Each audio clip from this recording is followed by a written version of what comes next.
Hello, and welcome back to Baby Elias's Stories. We now return to Night Watch by Terry Pratchett, Part 6.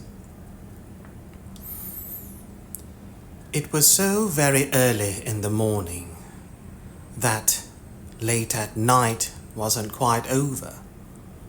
White mist hung everywhere in the streets and deposited droplets like tiny pearls on Vimes' shirt as he prepared to break the law. If you stood on the roof of the privy behind the watch house and steadied yourself on the drain pipe, one of the upstairs windows would bounce open if you hit it with the palm of your hand in exactly the right place.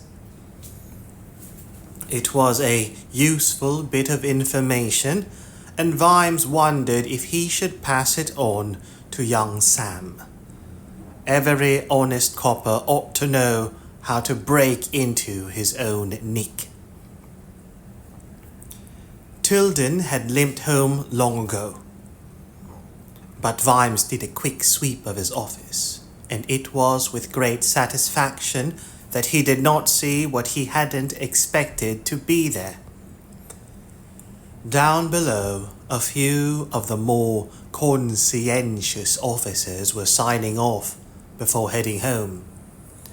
He waited in the shadows until the door had banged shut for the last time, and there were no footsteps for several minutes. Then he made his way down the stairs and into the locker room. He had been issued with a key to his own locker, but still oiled the hinge from a small bottle before he opened it. He had not, in fact, put anything in there yet, but, behold, there was a rumpled sack on the floor. He lifted it up. Well done, lads. Inside was Captain Tilden's silver inkwell. Vimes stood up and looked around at the lockers with their ancient carved initials and occasional knife marks on the doors. He pulled from his pocket the little black cloth roll he'd taken from the evidence locker earlier. A selection of lockpicks glinted in the grey light. Vimes wasn't a genius with the hooks and rakes, but the cheap and worn door locks were hardly a major challenge. Really, it was just a matter of choosing. And afterwards, he walked back through the mists. He was horrified to find he was feeling good again. It was a betrayal of Sybil and the future watch, and even of his Grace Sir Samuel Vimes, who had to think about the politics of distant countries and manpower requirements, and how to raise that damn boat that River Division kept sinking. And yes, he wanted to go back, or forwards, or across, or whatever. He really did. He wanted to go home so much he could taste it. Of course he did. But he couldn't. Not yet. And here he was, and, as Dr. Lorne said, you did the job. And currently the job involved survival on the street in the great game of silly buggers. And Vimes knew all about that game. Oh yes, and there was a thrill in it. It was the nature of the beast. And thus he was walking along, lost in thought, when the men jumped him from the mouth of a shadowy alley. The first one got a foot in the stomach, because the beast does not fight fair. Vimes stepped aside and grabbed the other one. He felt the knife skitter along his breastplate as he lowered his head and tugged the man hard into the helmet. The man folded up quite neatly on the cobbles. Vimes spun around to the first man, who was bent almost double and wheezing, but had nevertheless kept hold of his knife, which he waved around in front of him like some kind of talisman. The point made erratic figures of 8 in the air. "Drop it," said Vimes. "I won't ask again." He sighed and pulled an object out of his back pocket. It was black and tapered and made of leather filled with lead shot. He'd banned them in the modern watch, but he knew some officers had acquired them, and if he judged the man to be sensible, then he didn't know they'd got them. Sometimes an argument had to be ended quickly, and there were worse alternatives. He brought the blackjack down on the man's arm with a certain amount of care. There was a whimper, and the knife bounced off the cobbles. Clink, clink. "We'll leave your chum to sleep it off," he said. "But you are coming to see the doctor, Henry. Are you coming quietly?" A few minutes later, Dr. Lorne opened his back door and Vimes brushed past, the body over his shoulders. "You minister to all sorts, right?" said Vimes. "Within reason, but this one's unmentionable," said Vimes. "Tried to kill me. Needs some medicine." "Why is he unconscious?" said the doctor. He was wearing a huge rubber apron and rubber boots. "Didn't want to take his medicine." Lorne sighed, and with a hand that held a mop, he waved Vimes towards an inner door. "Bring him right into the surgery," he said. "I'm afraid I'm cleaning up after Mr. Saliferous in the waiting room." "Why? What did he do?" "He burst."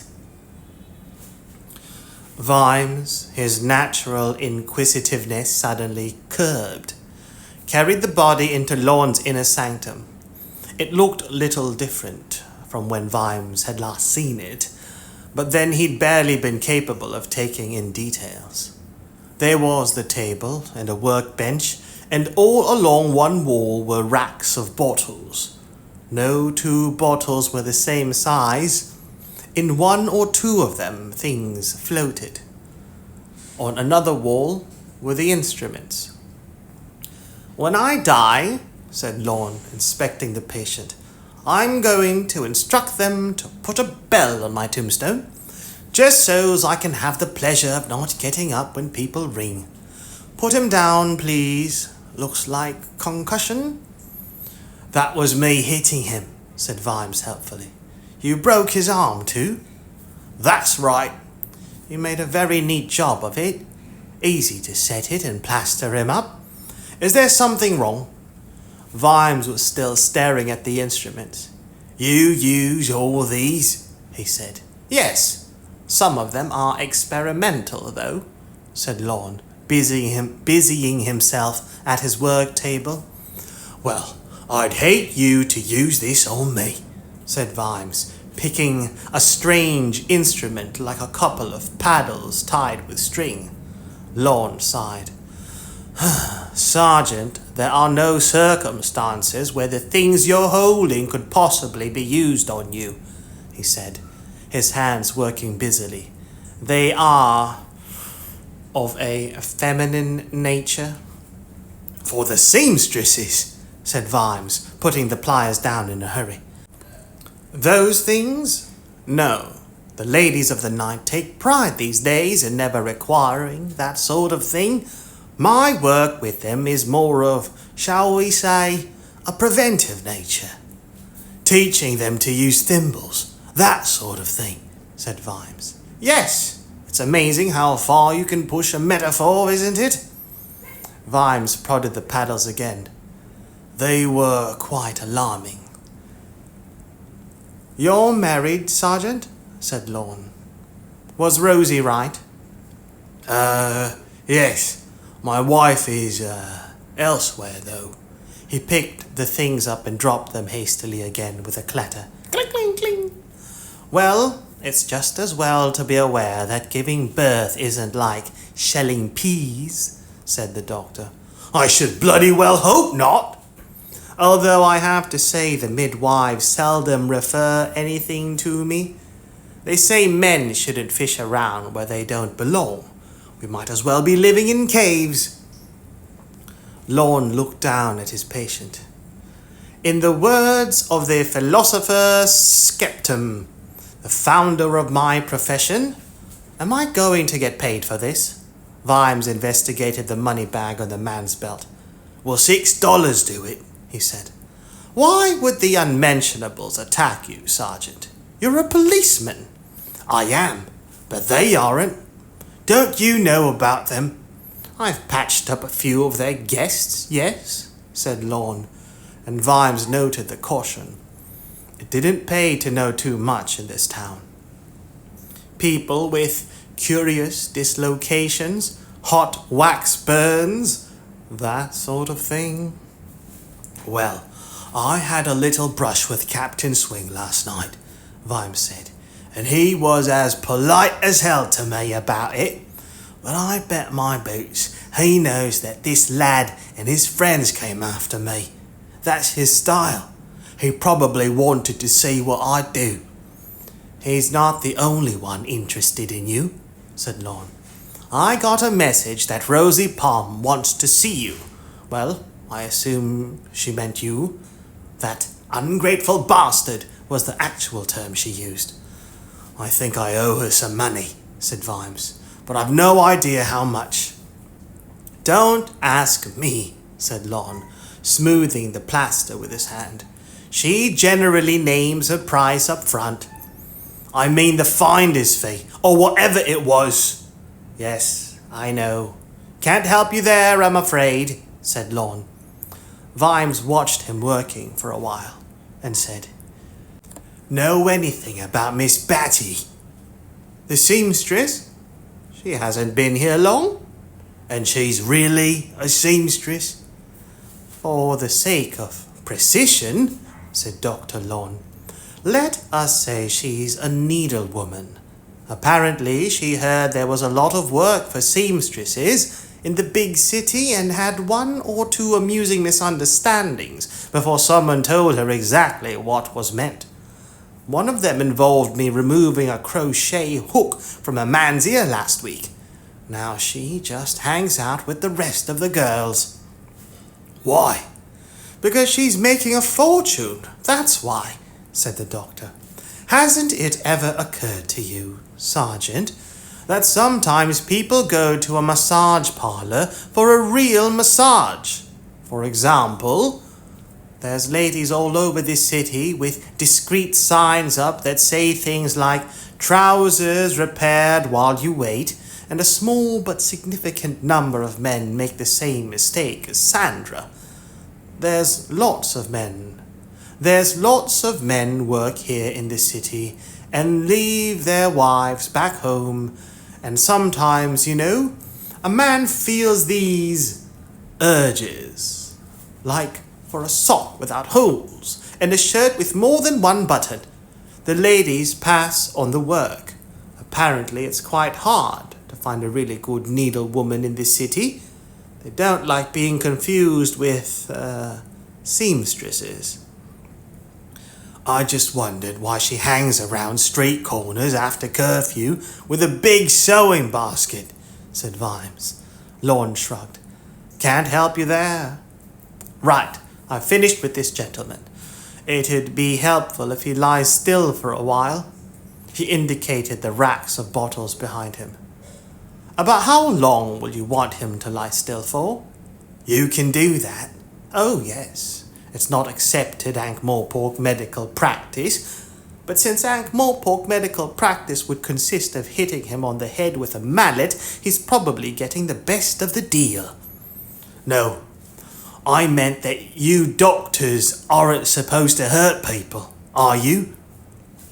Only in the course of normal incompetence, but I don't mind sending him to Sleepyland for another 20 minutes. Of course, if you want to wham him with the mallet, I can't stop you. The last guest of Swing I treated had several fingers pointed entirely the wrong way, so if you'd like to give him a few wallops for good luck, I could point out some quite sensitive areas. No thanks. I'll just haul him out the back way and drop him in an alley. Is that all? No. Then I'll sign my name on his damn plaster cast, so he sees it when he wakes up, in bloody big letters, so it won't rub off." "Now that's what I call a sensitive area," said Lorne. "You're an interesting man, Sergeant. You make enemies like a craftsman." "I've never been interested in needlework," said Vimes, hoisting the man on his shoulder. "But what sort of things would a needlewoman have in her work basket, do you think?" "Oh, I don't know.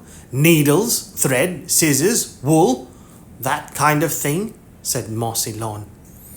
"Not very heavy things then," said Vimes. "Not really? Why'd you ask?"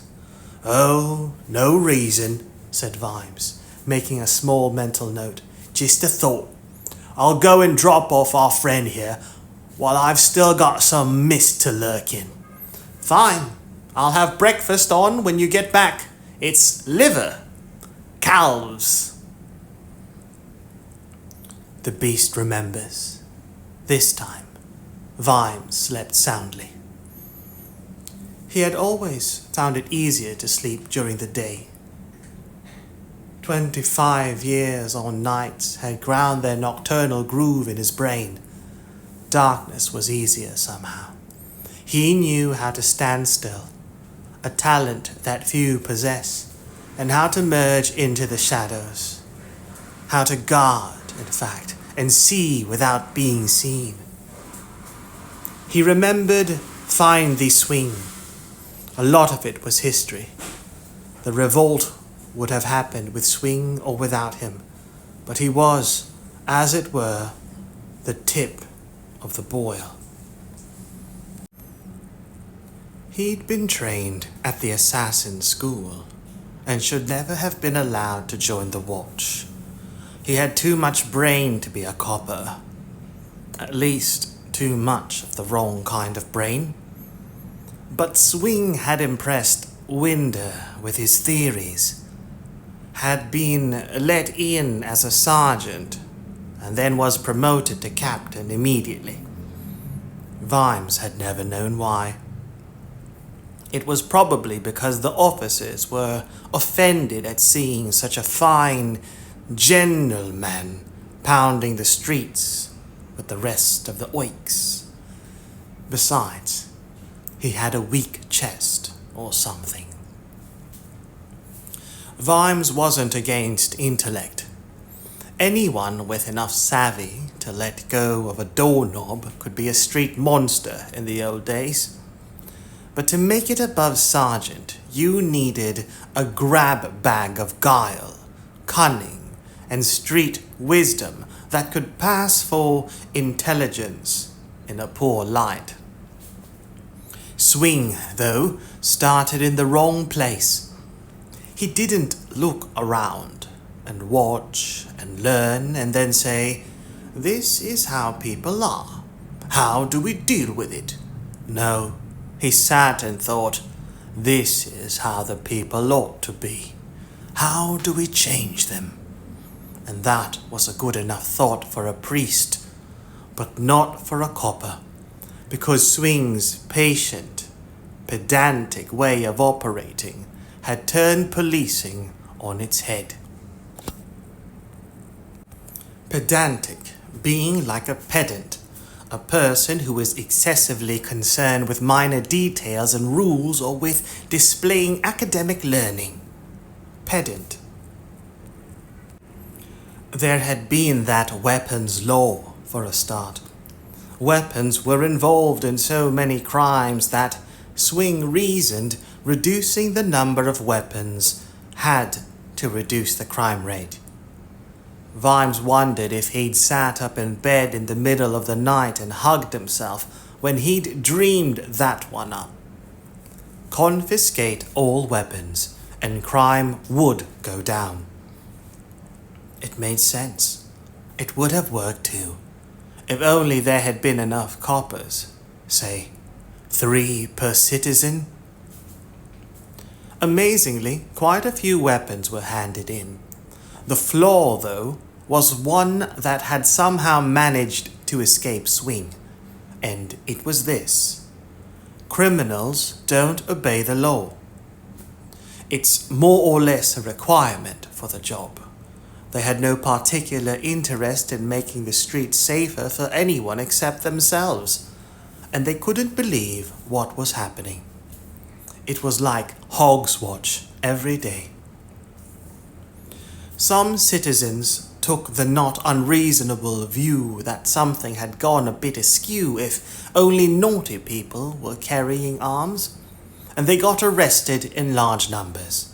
The average copper, when he's been kicked in the nadgers once too often and has reason to believe that his bosses don't much care, has an understandable tendency to prefer to arrest those people who won't instantly try to stab him, especially if they act a bit snotty and wear more expensive clothes than he personally can afford.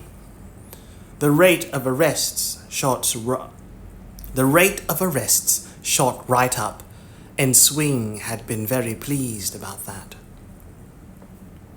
Admittedly, some of the arrests had been for possessing weaponry after dark, but quite a few had been for assaults on the watch by irate citizens. That was assault on a city official, a very heinous and despicable crime, and as such, far more important than all these thefts that were going on everywhere. It wasn't that the city was lawless. It had plenty of laws. It just didn't offer many opportunities not to break them. Swing didn't seem to have grasped the idea that the system was supposed to take criminals and, in some rough and ready fashion, force them into becoming honest men.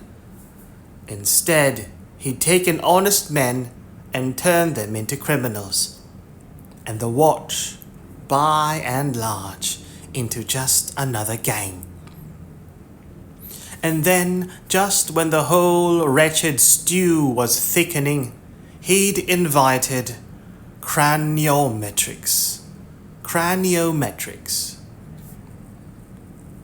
Craniometry, a science dealing with cranial measurement. Craniometrics. Bad coppers had always had their ways of finding out if someone was guilty. Back in the old days.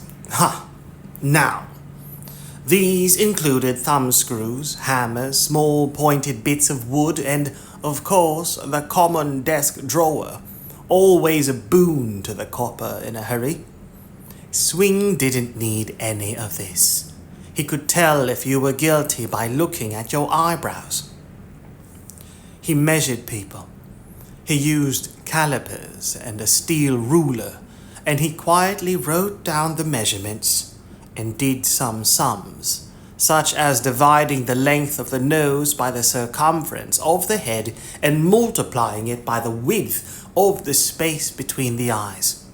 And on such figures he could infallibly tell that you were devious, untrustworthy, and congenitally criminal. After you had spent the next 20 minutes in the company of his staff and their less sophisticated tools of inquiry, he would, amazingly, be proven right. Everyone was guilty of something. Vimes knew that. Every copper knew it. That was how you maintained your authority. Everyone talking to a copper was secretly afraid you could see their guilty secret written on their forehead. You couldn't, of course, but neither were you supposed to drag someone off the street and smash their fingers with a hammer until they told you what it was.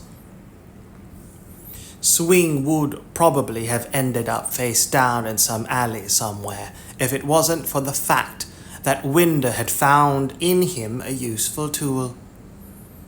No one could sniff out conspiracies like Swing, and so he ended up running the unmentionables, most of whom made Sergeant Knock look like good copper of the month. Vimes had always wondered how the man had kept control. But maybe it was because the thugs recognized, in some animal way, a mind which had arrived at thuggery by the long route and was capable of devising, in the name of reason, the kind of atrocities that unreason could only dream of. It wasn't easy living in the past. You couldn't whack someone for what they were going to do or what the world was going to find out later. You couldn't warn people either. You didn't know what could change the future, but if he understood things right, history tended to spring back into shape. All you could change was the bits around the edges, the fine details. There was nothing he could do about the big stuff. The lilac was going to bloom. The revolution was going to happen. Well, a kind of revolution. That wasn't really the word for what it was. There was the People's Republic of Treacle Mine Road. Truth, justice, freedom, reasonably priced love, and a hard-boiled egg. That would live for all of a few hours. A strange candle that burned too briefly and died like a firework. And there was the scouring of the House of Pain and the... Anyway, you did the job that was in front of you, like unimaginative coppers always did. He got up around 1 in the afternoon. Lorne was closeted in his surgery, doing something that involved some serious whimpering on the part of something else. Vimes knocked on the door. After a moment, it was opened a fraction. Dr. Lorne was wearing a face mask and holding a very long pair of tweezers in his hand. "Yes?" "I'm going out," said Vimes. "Trouble?"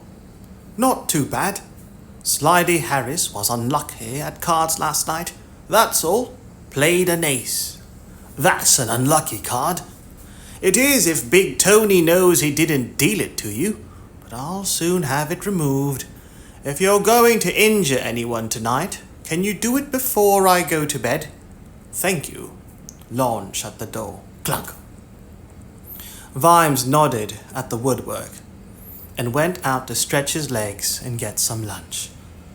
It was waiting for him on a tray around the neck of a man, quite a young man now, but there was something about the expression as of a rat who was expecting cheese right around the next corner and had been expecting cheese around the last corner too, and the corner before that, and although the world had turned out so far to be full of corners, yet completely innocent of any cheese at all, was nevertheless quite certain that, just around the corner, cheese awaited. Vimes stared. But why should he be surprised? As long ago as he could remember, there was always someone selling highly suspicious chemically reclaimed pork products in this town. The seller was very familiar, just younger. His expression lit up at the sight of an unfamiliar face. The seller liked to meet people who hadn't yet bought one of his pies. "Ah, Sergeant.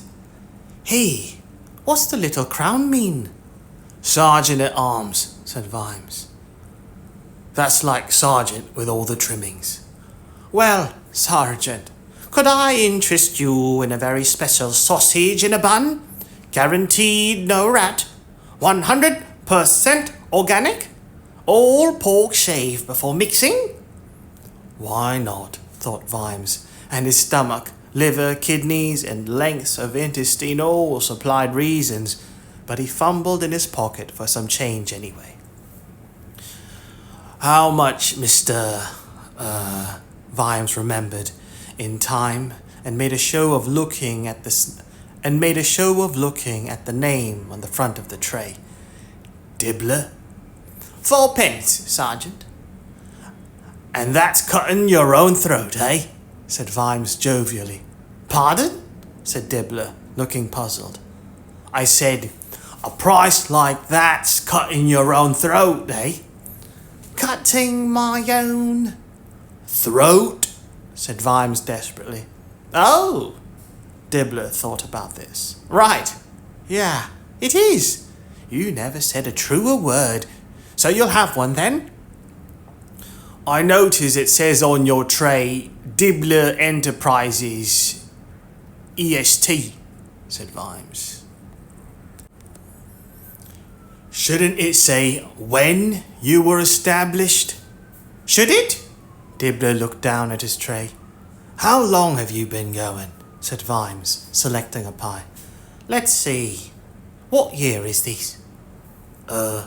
Dancing dog, I think. Since Tuesday, then, said Dibbler. His face brightened. But this is only the start, mister. This is just going to get estate together. In a year or two, I'm going to be a big man in this town. I believe you, said Vimes. I really do. Dibbler looked down at his tray again as Vimes strolled off. Cutting my own throat. Cutting my own throat. He mumbled to himself and seemed to like the sound of it, but then he focused more clearly on the tray and his face went pale. Sergeant! He shouted. Don't eat the pie!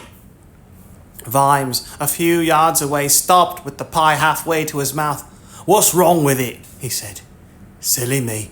I mean, what's uniquely wrong with it? Nothing. I mean, these are better. Vimes risked another look at the tray. They all looked the same to him. Dibbler's pies quite often looked appetizing. Therein lay their one and only charm. Therein lay their one and only charm. I can't see the difference, he said. Yeah, there is, said Dibbler, sweat beading on his forehead. See, the one you got has that little pattern of pastry pigs on it, and all the others have pastry sausages. I'd hate you to think that, I thought you were a pig or anything. So if you'll hand it over, I'll happily give you, another one. That one's not the right one. No, not that. It's the wrong one, but, with the pig and everything. Vimes looked into the man's eyes. Dibbler had yet to learn that friendly blankness that 30 years of selling truly organic pies would call into being. While the man stared in horror, he took a large bite out of the pie. It was everything that he had expected and nothing that he could identify. Yum, he said, and with some concentration, eyes fixed on the luckless pie man, finished it all. I think it's quite possible no one else makes pies like you do, Mr. Dibbler, he said, licking his fingers in case he might want to shake hands with someone later on. You ate it all? Said Dibbler. What's that wrong? Said Vimes, and now relief rose off the man like smoke off a green wood fire. What? No! That's fine. Jolly good. Want another one to help it down? Half price. No, one is more than enough, said Vimes, backing away. You finished every bit? Said Dibbler. That was right, wasn't I? Said Vimes. Oh, yeah, sure, obviously. Got to be going, said Vimes, moving on down the lane. I'll look forward to seeing you again when I've got less appetite. He waited until he was well out of sight before taking a few random turns in the network of alleys. Then he stepped into the shadow of a deep doorway and felt in his mouth for the piece of pie that had seemed curiously unchewable even by pie standards. Usually, if you found something more than usually hard or crunchy in one of Dibbler's famous pork pies, the trick was either to swallow it and hope for the best, or spit it out with your eyes closed. But Vimes felt around between gum and cheek and fished out a folded piece of paper stained with unknowable juices. He unfolded it. In smudged pencil, but still decipherable, it read, Morphic Street, 9 o'clock tonight. Password, swordfish. Swordfish? Every password was swordfish. Whenever anyone tried to think of a word that no one would ever guess, they always chose swordfish. It was just one of those strange quirks of the human mind. That explained the guilt. Anyway, a plot. Another damn plot. In a city full of plots. Did he need to know about plots? Anyway, he knew about this one. Morphic Street. The famous Morphic Street conspiracy. Ha! He pushed the greasy scrap into a pocket and then hesitated. Someone was being quiet.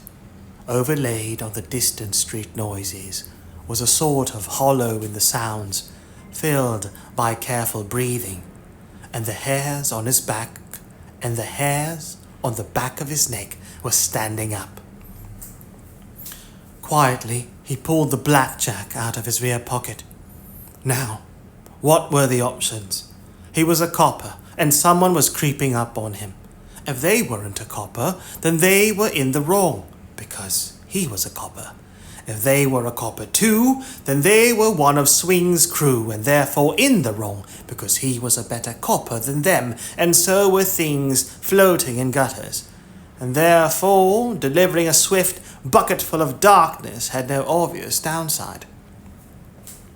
On the other hand, thieves, assassins, and Swing's men, by all accounts, did a lot of creeping up on people and were probably pretty good at it, whereas the person tracking him was keeping their back so close to the wall he could hear the scraping.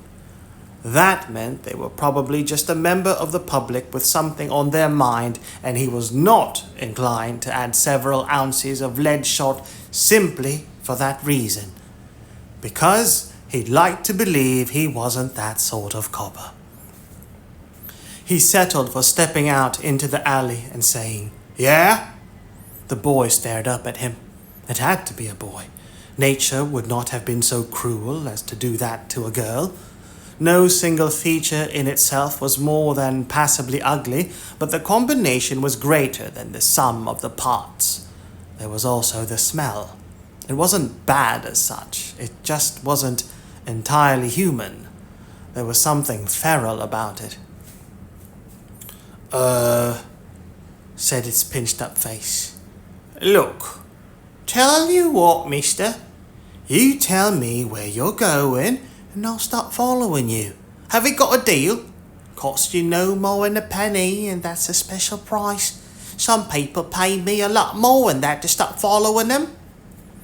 Vimes continued to stare. The creature was wearing an oversized evening dress jacket, shiny with grease and greenish with age, and a top hat that must once have been trodden on by a horse, but the bits that were visible between the two were regrettably familiar. "Oh no," he moaned. "No, no, no." "You all right, mister?" "No, no, no. Oh, ye gods! It had to happen, didn't it?" "You want I should go and fetch Mossy, mister?" Vimes pointed an accusing finger. "You're Nobby Nobs, right?" The urchin backed away. "Could be. So what? Is that a crime?" He turned to run, but Vimes's hand fell heavily on his shoulder. "Some people might say so. You're Nobby Nobs, son of Maisie Nobs and Schooner Nobs." Probably, but I ain't done nothing, mister." Vimes bent down to look into the eyes that peered out at the world through a mask of grime. "How about whizzing wipers, snitching tinklers, pulling wobblers, flogging tumblers, and running rumbles?" Nobby's brow creased in genuine puzzlement. "What's pulling wobblers mean?" he said. Vimes gave him a similar look. Street parley had changed a lot in 30 years. "That's stealing trifles, small items, isn't it?" No, mister. That's tottering Neville's," said Nobby, relaxing. "But you ain't doing badly for someone who's new. What's Oil of Angels?" Memory flicked a card. "A bribe," said Vimes. And a dimber? Said Nobby, grinning. Easy. Could be a head beggar. Could be just a handsome man. Well done. But you don't know how to fleeg a jade, though. Once again, from a dusty recess, a memory unrolled. This one stuck in your mind. Dear me, do you know that?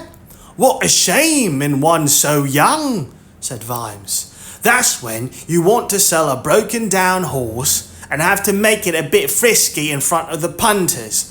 And so you take some fresh raw hot ginger, lift up its tail and push the ginger. Cool, said Nobby, suddenly impressed. Everyone says you're a real quick learner, and that's true enough. You could have been born here. Why are you following me, Nobby Nobs? Said Vimes. The urchin held out a grubby hand. Some street language never changes. Vimes pulled out sixpence. It shone in Nobby's palm like a diamond in a chimney sweep's ear. One of them's a lady, he said and grinned. The hand stayed out. That was a bloody sixpence I just gave you, kid, Vimes growled. Yeah, but I got to think of. Vimes grabbed the lapels of Nobby's greasy coat and lifted him up and was mildly shocked to realize that there was practically no weight there. Street urchin, he thought. Urchin sounds about right, spiky, slimy, and smelling slightly of rotting seaweed. But there's hundreds of them round here, clawing and living off the very margins. And as I recall, Nobby was one of the sharpest. And trustworthy as a chocolate hammer. And as trustworthy as a chocolate hammer. But that's okay. There's ways to deal with that.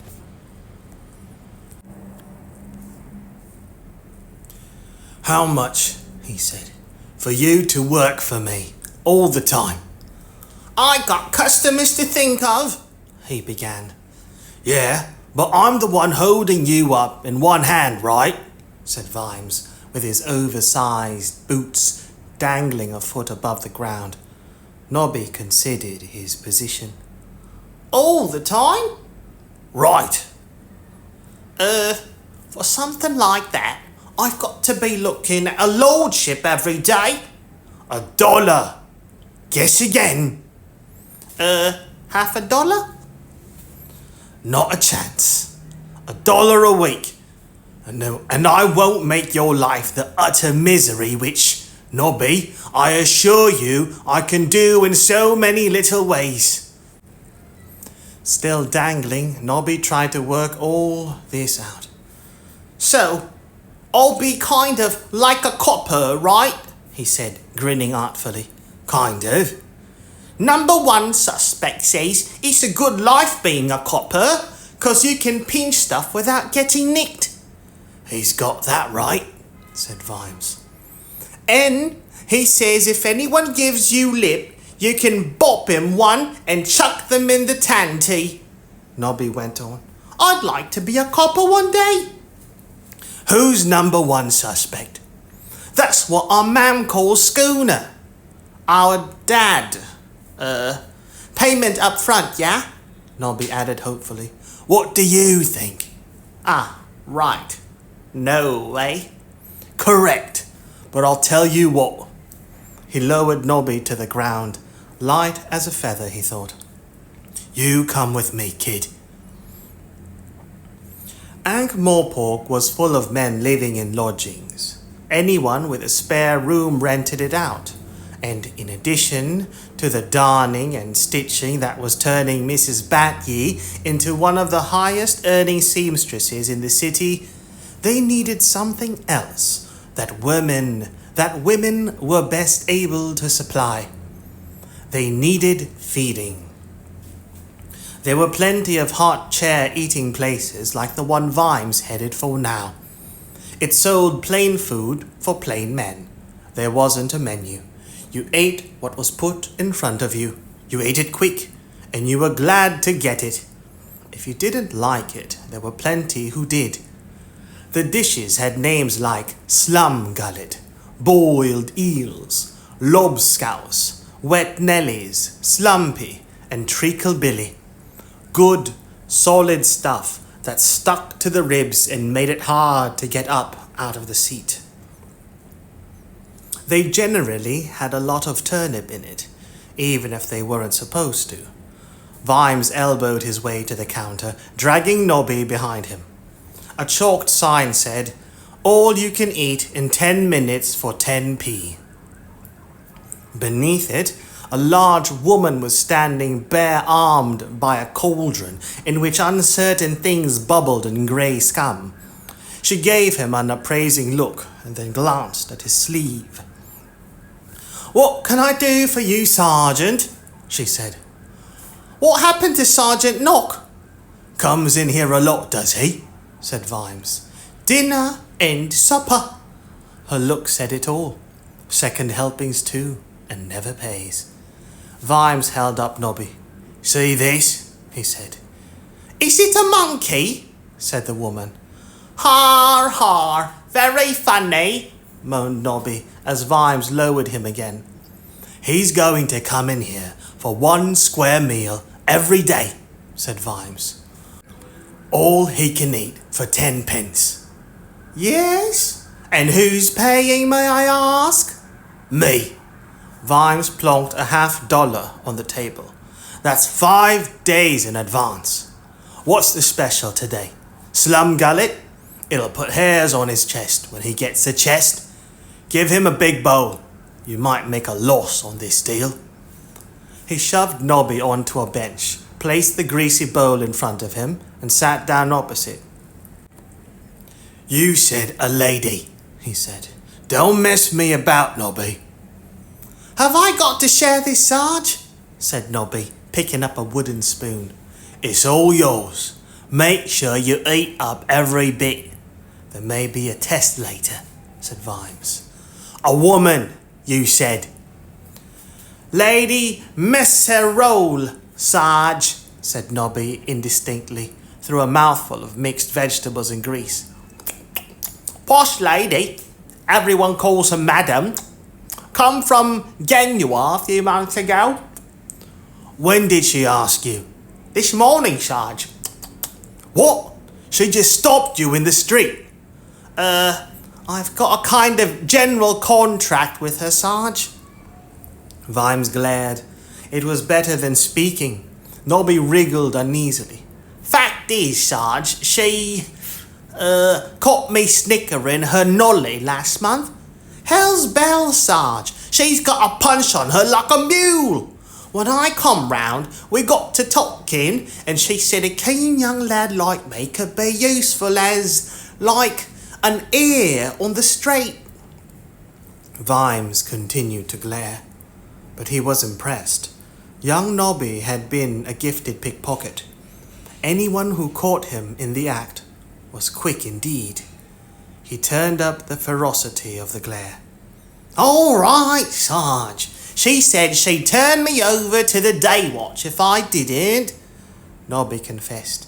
"And you go straight to the tanty if a knob lays a complaint against you."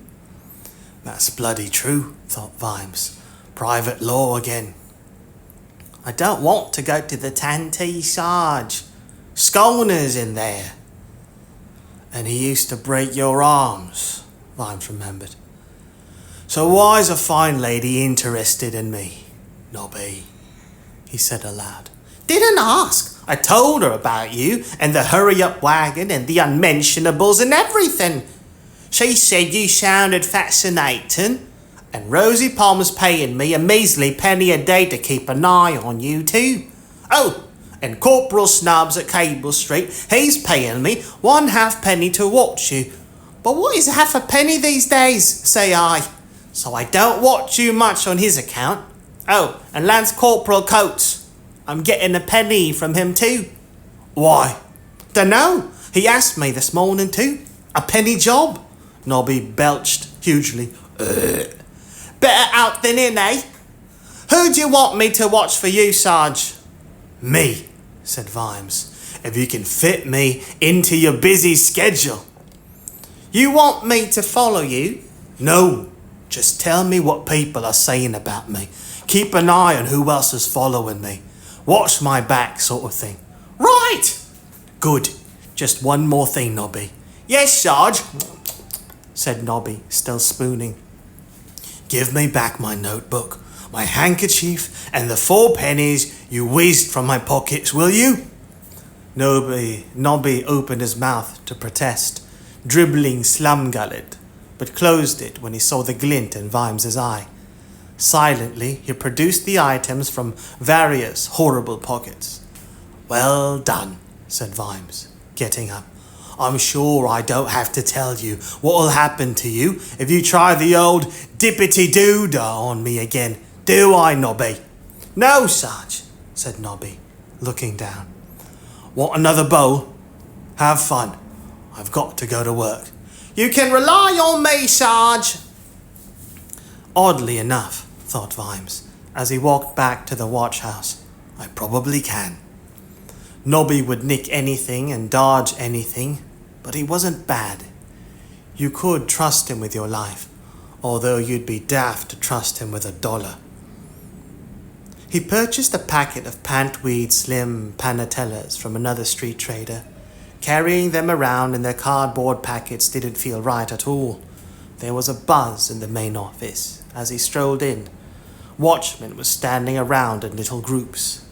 Sergeant Knox spotted Vimes and trotted over.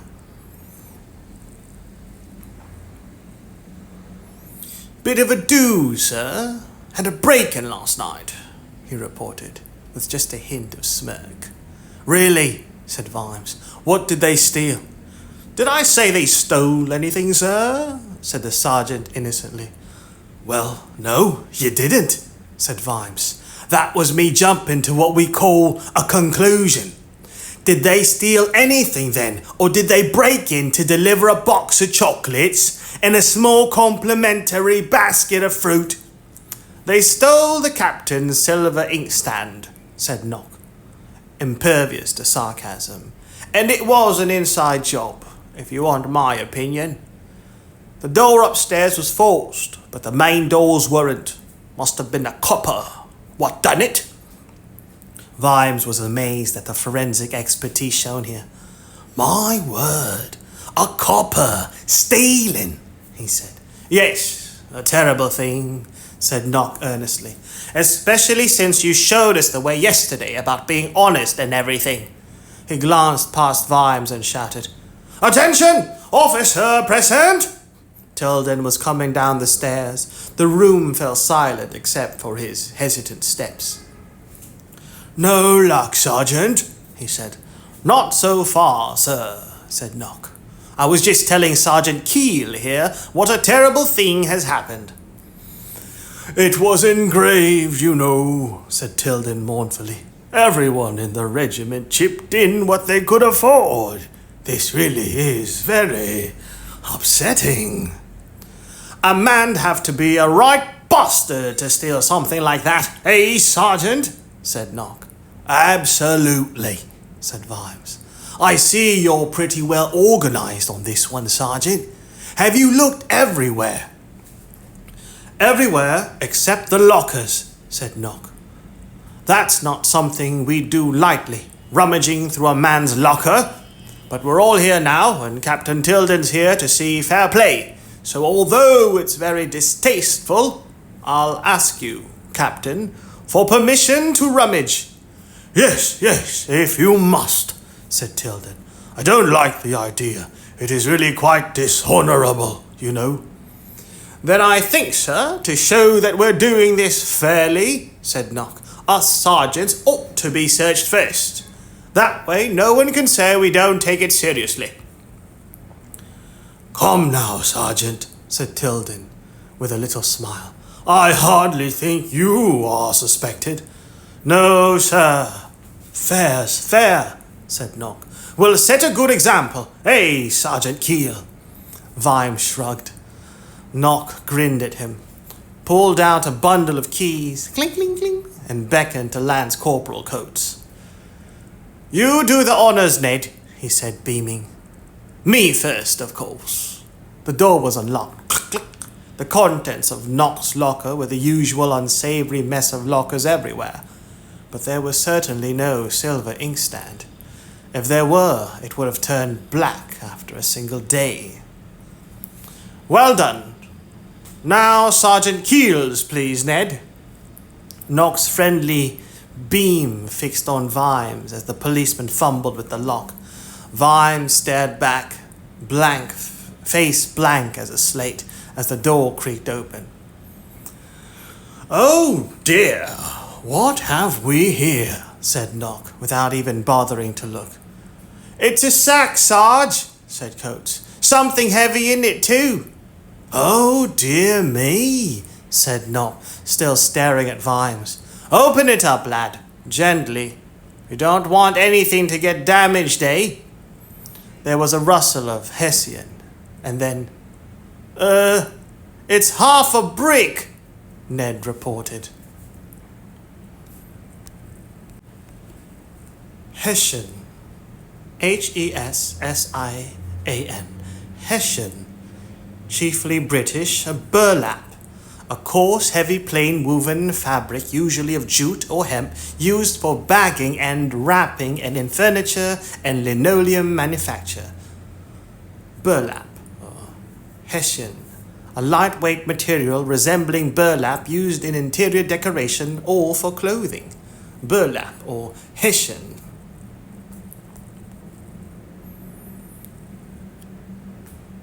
"We don't want anything to get damaged, eh?" There was a rustle of Hessian, and then, "It's half a brick," Ned reported. "What?" "A half brick, sir." "I'm saving up for a house," said Vimes. There were one or two sniggers from the assembled men. But some of the faster thinkers were suddenly looking worried. "They know," thought Vimes. "Well, lads, welcome to Vimes's roulette. You spun the wheel, and now you've got to guess where the ball is going to go." "Are you sure?" said Nock, turning to the open locker. "It's just a sack, Sarge," said Ned, "and half a brick." "Is there a loose panel or something?" said Nock desperately. "What, in a sack, Sarge?" "Well, that seems to be our lockers," said Vimes, rubbing his hands together. "Who's next, Sergeant Nock?" Round and round the little ball goes, and where it stops, nobody knows. "You know, personally, I think the captain's right. I don't think any of the men would," Nock began and faltered. Vimes's stare could have hammered rivets. "I believe, Sergeant, that since we have begun this, it should be concluded," said Tilden. "That is only fair." Vimes took a couple of steps towards Coates and held out his hand. "Keys," he said. Coates glared at him. "The keys, Lance Corporal," said Vimes. He snatched them from Coates's hand and turned to the line of lockers. "Right," he said. "Let's start with the well-known arch-criminal, Lance Constable Vimes." Door after door was opened. The lockers, while possibly of interest to anyone studying the smells of unwashed clothing and the things that could grow on neglected socks, failed to produce a single silver inkstand.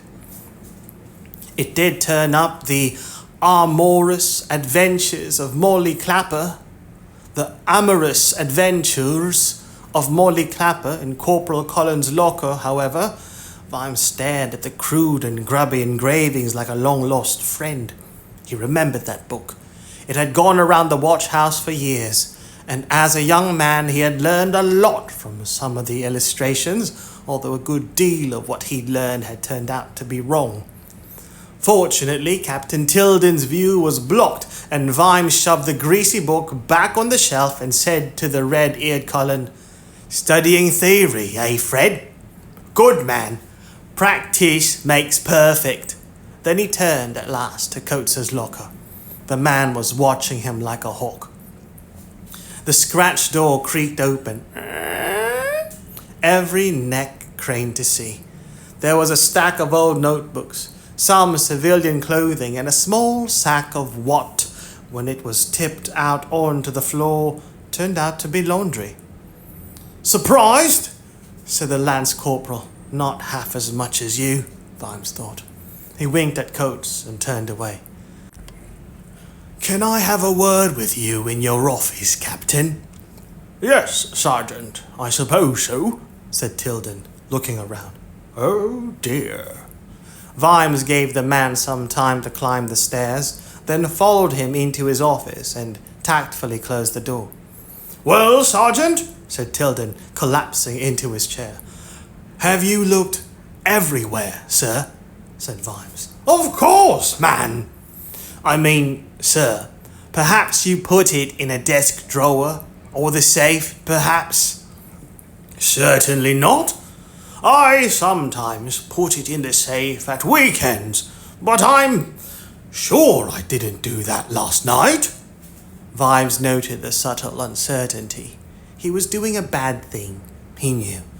Tilden was nearly 70. At a time like that, a man learned to treat his memory as only a rough guide to events. "I find, sir, that when a busy man has a lot on his plate, he can do things that subsequently slip his mind," he said. "I know I do," he added to himself.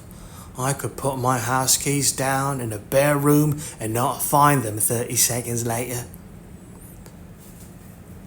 "We've all been under a lot of pressure lately," he added, knowing that Tilden frequently fell asleep during the afternoon until Snouty coughed very loudly outside the door before taking him his cocoa. "Well, that's true," said Tilden, turning desperate eyes to him. "All this curfew business, very unsettling. Forget my own head if it wasn't nailed on. What?" He turned and looked at the green safe. "Only had it a couple of months," he muttered.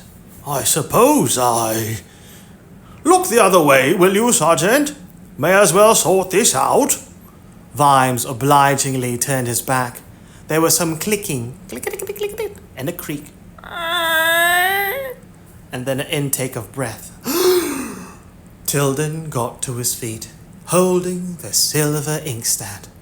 "I believe I've made a fool of myself, Sergeant," he said.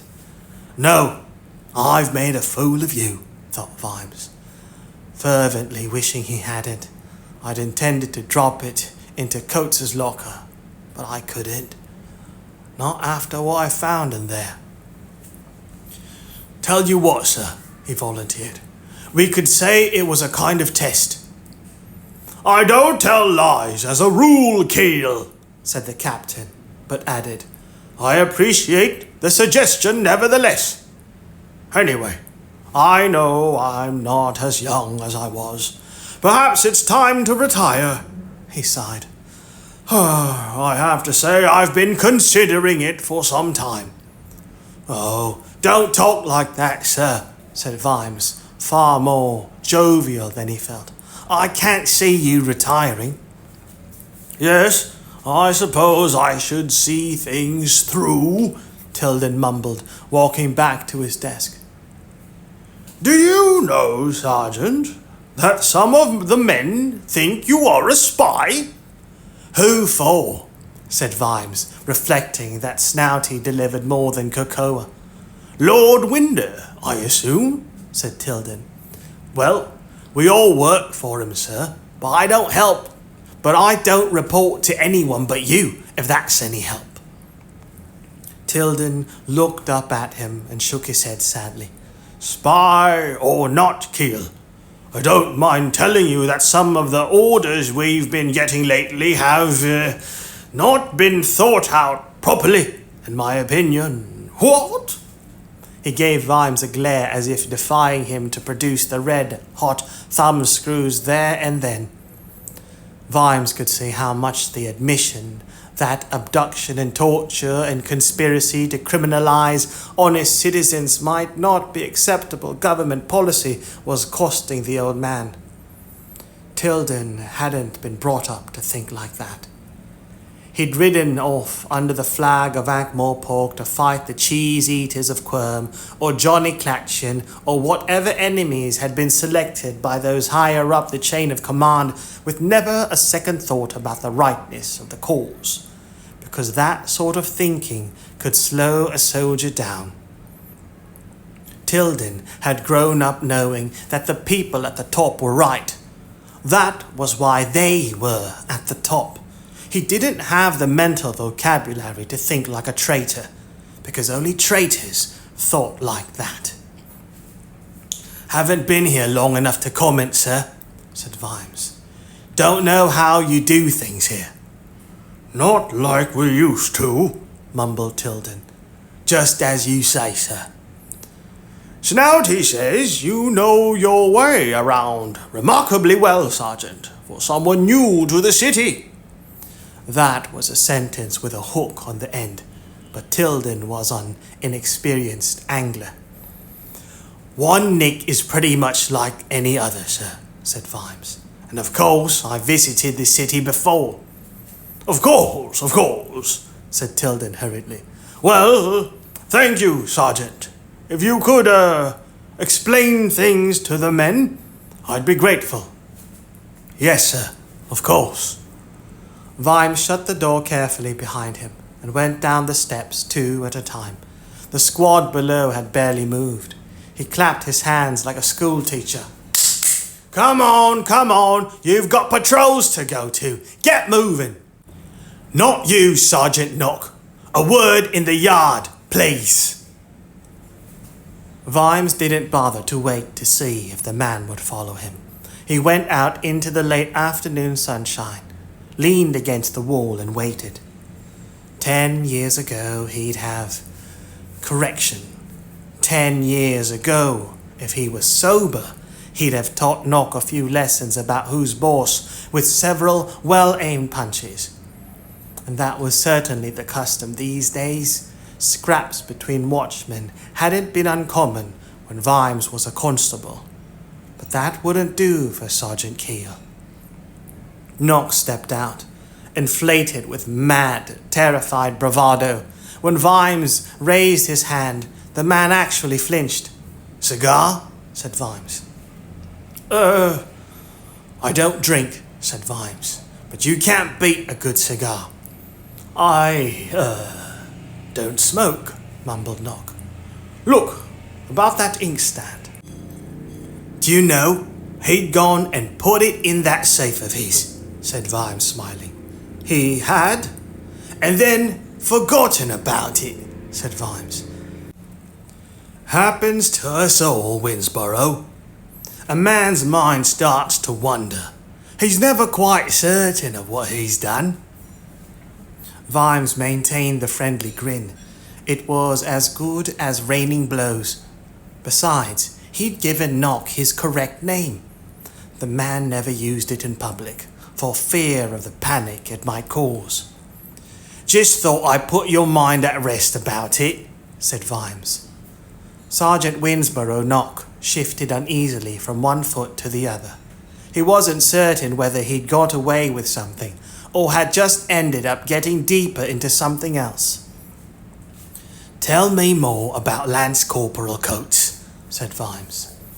Knock's face was, for a moment, an agony of calculation, and then he adopted his usual policy. When you think there's wolves on your tail, throw someone off the sleigh. "Ned, sir," he said. "Hard worker, of course, does his job, but a bit tricky between you and me." "How? And you don't have to call me Sir, Winsborough. Not out here." "He reckons Jack's as good as his master, if you know what I mean. Reckons he's as good as anyone. Bit of a troublemaker in that respect." "Barrack room lawyer? That sort of thing, yes. Rebel sympathies?" Knock turned his eyes up innocently. "Could be, sir. Wouldn't like to see the lad in trouble, of course." "You think I'm a spy for the unmentionables," thought Vimes, "and you're throwing Coates to me. The other day you were pushing him for promotion." You little worm. Worth keeping an eye on then, He said aloud. Yes, sir. Interesting, said Vimes. Always a worrying word to the uncertain. It certainly worried Nock, and Vimes thought, my God, perhaps veterinary feels like this all the time. Some of us go round to the Broken Drum after the shift's over, said Nock. It's open round the clock. I don't know if you... I don't drink, said Vimes. Oh, yes, you said Nock. And now I'd better pick up young Sam and get out on patrol, said Vimes. Nice to have this little talk with you, Winsborough. He strode past, taking care not to look back. Sam was still waiting in the main office, but was sucked into his wake as he swept past.